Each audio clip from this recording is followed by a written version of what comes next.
todo el sistema. Hay pruebas de regresión, hay pruebas unitarias, hay pruebas de integración. Vamos a conocer un poquito de ese tipo de pruebas. Pero el objetivo de todo esto es de que conozcamos la metodología que nos ayuda con las pruebas. ¿Por qué es importante hacer las pruebas? A ver, alguien que me diga. Quiero saber, ¿por qué creen ustedes que es importante después de un desarrollo hacer pruebas? Para testear escenarios especiales.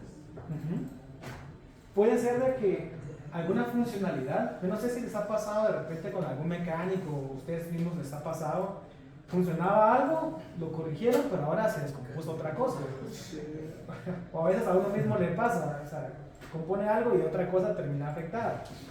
Las pruebas son importantes porque créanme que pasa en la vida real. O sea, se hizo una implementación y que si ahora funciona esto, pero lo otro dejó de funcionar. Puede ser porque hubo un mal manejo del código fuente, no se hizo un versionamiento. Aquí podríamos hablar de muchas cosas. Pero el objetivo es apoyar a esta parte de pruebas y que sea totalmente automatizado. Y nosotros aquí vamos a utilizar Python, porque Python ofrece una herramienta que se llama PyTest, que es una librería que nos ayuda a que podamos hacer pruebas muy fácilmente. Y si entendemos PyTest, podemos entenderlo para otro lenguaje de programación, para Java, para C#, para lo que ustedes quieran de .NET. Que por cierto, ustedes acá, ¿qué lenguaje es el que más manejan? ¿O con qué les dejan sus tareas? Más o menos, ¿qué lenguaje? De todo. ¿Como más o menos? PHP, JavaScript. Ya, más orientado a web. Sí. Ya, ok. Muy bien. Pues entonces también lo podemos hacer con PyTest. PyTest tiene una parte de integración con otros lenguajes. Lo recomendable es que si usamos PyTest es porque estamos usando Python. Pero no necesariamente, o sea, sí podemos aplicar algunas funciones de PyTest para poder aplicarlo a otros lenguajes. Bueno, entonces PyTest es una librería de Python que nos ayuda a hacer esas pruebas. Y aquí vemos de que pues permite hacer pruebas unitarias, pruebas de integración, pruebas de regresión, por ejemplo. Y ahora vamos a hablar un poco de TDD, volviendo al tema. O sea, PyTest es la herramienta y TDD es la metodología. En TDD, que es un desarrollo guiado por pruebas, vamos a hacer casi que lo contrario a lo que solemos hacer nosotros. Vamos a programar primero todas las pruebas, es decir, imaginemos que su sistema es un videojuego, un juego de Mario Bros. Mario Bros, ¿qué puede hacer? Puede saltar, puede caminar, puede regresar, puede morirse, puede crecer, puede hacerse pequeño, puede hacerse más rápido, superpoderoso, etc. Todas esas cosas son funcionalidades que debe cumplir nuestro software, nuestro requerimiento con el cliente. Entonces, en PyTest y con TDD, nosotros primero hacemos todas las funciones. Función correr, función crecer, función saltar, función retroceder, función hacerse mapache, todo eso lo hacemos. Todo lo hacemos lo dejamos definido. Vamos a ver cómo lo estamos definiendo. Y el gran objetivo de TDD es de que nosotros corramos las pruebas. Pues, podría ser algo ilógico. ¿Qué pasa si corremos un montón de funciones y esas funciones no existen? Va a dar error. Pero de eso se trata, de que cada vez que dé error, vamos sacando un error. Ok, dio error en la función sacar un hongo de un cubo, por ejemplo. Ok, entonces trabajemos esa función de sacar un hongo. Una vez ya está finalizada, volvemos a correr todas las pruebas y ahora esta ya aparece en verde y sigue otra. Y a través de puramente funcionalidades es que nosotros vamos a decir, mi programa ya está completo. ¿Por qué? Porque cumplió toda la lista de requerimientos y esos requerimientos ya fueron desarrollados. Pero no solamente fueron desarrollados, sino también hacen lo que esperamos que haga. Por ejemplo, vamos a ver ejemplos bien simples, comenzando desde una suma. ¿Cómo funciona una suma? Un número más un número devuelve otro número en incremento. O bueno, depende de los signos, etcétera, pero podemos validar no solamente de que ya esté programado, sino que también podemos evaluar algunas situaciones interesantes. Por ejemplo, una división. Los temas de división pasan también en la programación. Uno puede decir, es que la división es bien sencillo. Pero ¿qué pasa cuando hay una división con cero? O sea, es un error. ¿O qué pasa si en un videojuego no puede tener menos 5 vidas? O sea, hay una lógica que nosotros tenemos que agregar y que a través de las pruebas podemos validar que se está cumpliendo. Podemos decir si se está cumpliendo con los requerimientos. Entonces, resumidamente, vamos a expandir un poquito más los conceptos que yo les acabo de decir, los términos que acabo de decirles, pero en esto se basa TDD, en hacer un listado de pruebas, ejecutarlo, todo va a dar error, todo va a estar en un semáforo que se conoce como los colores de TDD y van a dar un color rojo, verde o refactoring. Adelante. Y también, por favor, si tienen dudas, tienen consultas, no tengan pena, aquí estamos para servirles.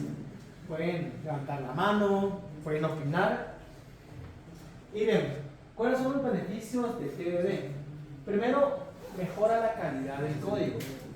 A través de las pruebas es de que nosotros podemos decir este código funciona. También facilita el mantenimiento y también reduce los errores en producción. Cuando hacemos un cambio en una función, en varias funciones, en un software,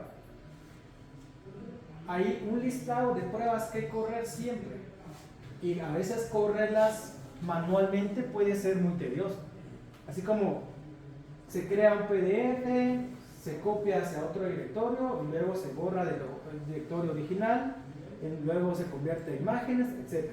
Todo ese tipo de cosas lo podemos automatizar y nos va a ayudar a que se reduzcan los errores en producción, porque podemos saber que si nosotros incorporamos un cambio, este cambio no está afectando a otras funcionalidades que ya estaban bien. Entonces, para todo esto nos sirve. Y vamos a hablar de un ciclo de TDD. TDD podríamos hablar todo un libro. Hay un montón de cosas, pero yo les voy a presentar lo que es mejor, lo que realmente se usa. Algo que es básico es conocer el semáforo. ¿Qué es el semáforo? Así como en la vida real, un semáforo lo que nos dice es detente, sigue de largo o ya casi tienes que detener o ya se va a poner en rojo, por ejemplo. El semáforo en TDD es prácticamente rojo, es cuando está dando error. O sea, nosotros pasamos un test y la función no sirve. O sea, 5 más 5 da 8, no sirve, está en rojo. O puede ser que la función no esté definida. Algo importante también que tomar en cuenta es de que cuando nosotros hablamos de TDD, todo lo vamos a evaluar en funciones o métodos o bloques de código. O sea, ¿qué es una función? ¿O qué es un método? Podríamos hablar de que es una estructura que está encerrada en un código de bloque, en un bloque de código, y este bloque de código tiene un nombre, y este nombre puede recibir argumentos o parámetros y puede devolver un valor, si es una función o un método, lo devuelve, etc. El punto es de que vamos a utilizar funciones y métodos.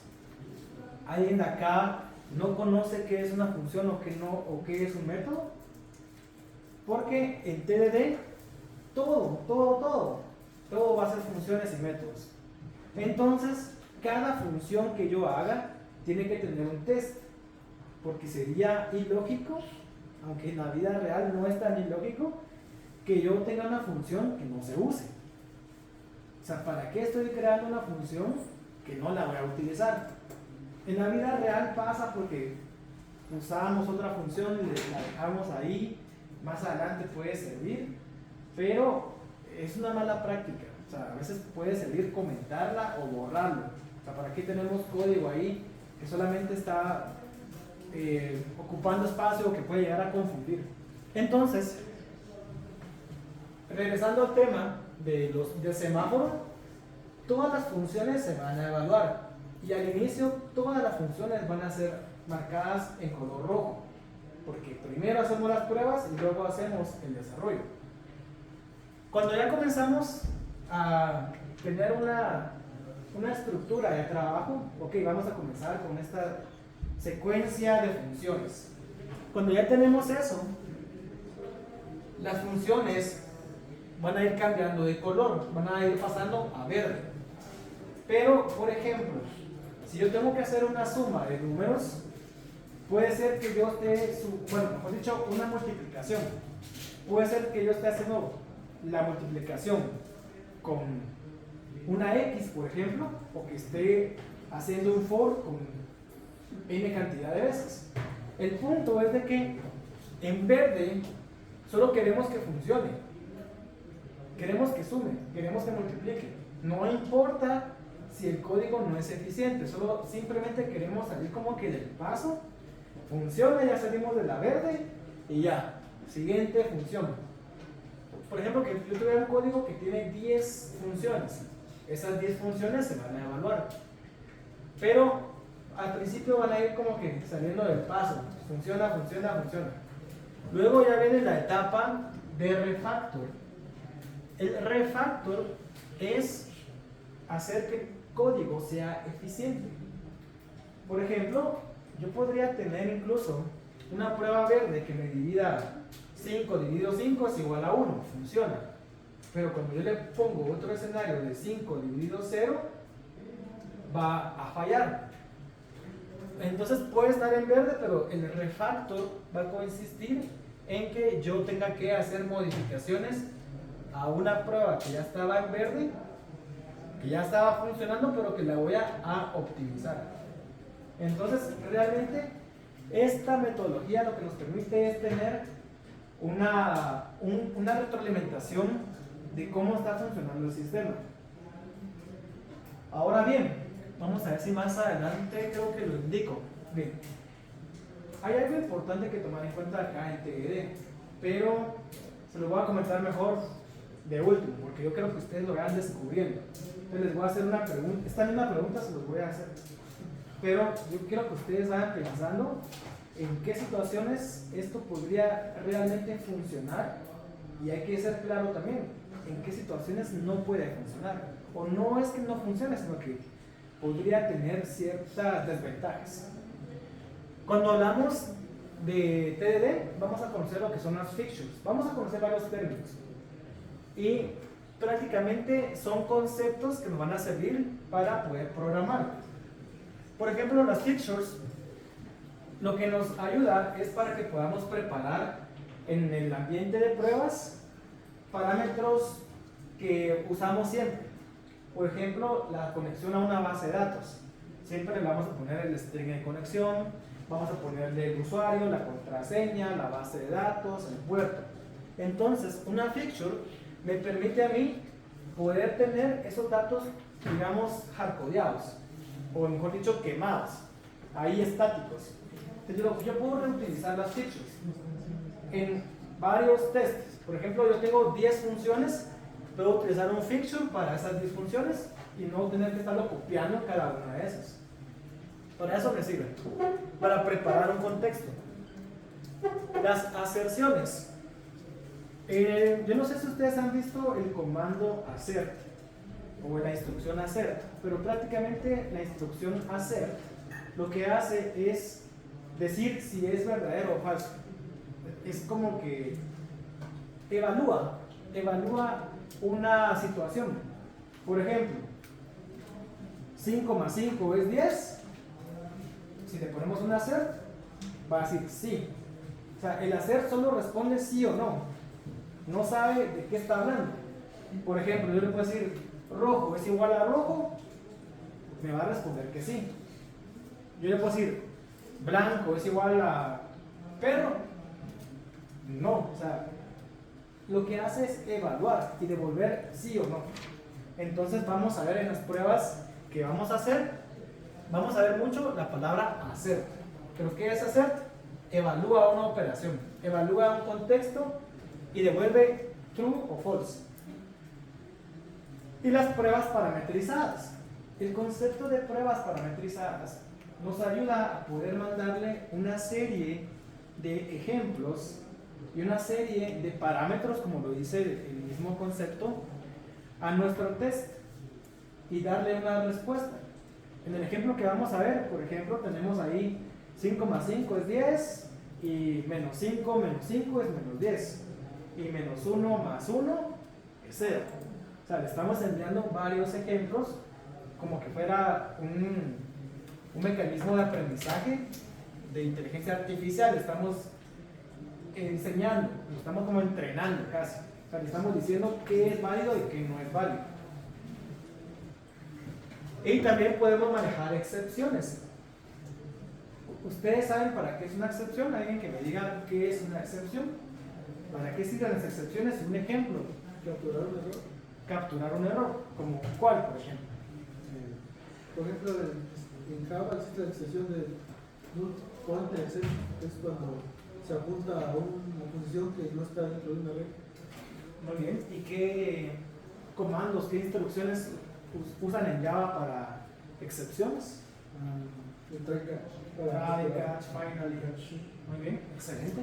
Bueno, entonces nosotros en PyTest también podemos simular las excepciones. Las excepciones, hay una forma de poder nosotros tirarlas, es decir, ejecutarlas sin que realmente suceda la excepción. El comando para tirar una excepción es raise. Entonces, vamos a ver el ejemplo, pero ahorita yo quiero que veamos la parte teórica y ya cuando veamos la parte práctica ustedes van a decir, ah, sí, ya me recordé para qué es el fixture, ya me recordé para qué es el hacer, ya me recordé para qué son las pruebas parametrizadas, para qué es el raise. Raise es prácticamente para lanzar una excepción a mi antojo. O sea, no se está provocando el error, o sea, no se está dando el null pointer, por ejemplo, pero yo lo puedo lanzar para que me responda ante un escenario de pruebas. Vamos a verlo. ¿Qué más tenemos por acá? Ok, ¿qué creen ustedes que son las pruebas unitarias? ¿Qué se les viene a la mente? Casi que el nombre lo dice, pero para ustedes, ¿qué son las pruebas unitarias? Voy a quitar esto de acá. Pruebas en casos muy específicos. Pruebas en casos muy específicos, ok, más o menos, ampliemos esa descripción. Son las pruebas que tiene que hacer cada desarrollador cuando termina su código o su parte de... Sí, más o menos, o sea, sí está bien, pero se puede complementar un poco más. Cuando, por ejemplo, yo quiero generar un módulo específico que cumple con una función específica, voy a ir tomando parte por parte de cada módulo, por eso por unidades de cada módulo y verificar si funciona. Exacto. Sí, lo que ustedes han hecho está bien, pero se puede complementar justamente como lo dijo aquí el compañero. Las pruebas unitarias lo que nos permite es evaluar funciones individuales. Ok, suma, sí suma, resta, sí resta. Ya cuando nosotros tenemos todo el sistema integrado, por ejemplo, si tenemos que sacar algo más complejo, por ejemplo, sacar, qué sé yo, el IVA, bueno, el IVA no, pero qué sé yo, una declaración anual donde tenemos un montón de datos y tenemos que extraer que el ISR y que el IX y que no sé qué, estamos mandando a llamar a otras funcionalidades y ese tipo de cosas ya las podemos poner como unas pruebas de integración, que son las que vemos acá. Las pruebas de integración validan múltiples componentes del sistema. Entonces, por eso les decía a ustedes de que tenemos que tener en cuenta esa diferencia, las pruebas de integración y las pruebas unitarias. Con PyTest nos vamos a enfocar más en las pruebas unitarias, pero prácticamente también podemos entender las pruebas de integración a través de un comando que se llama cover, que es de cobertura.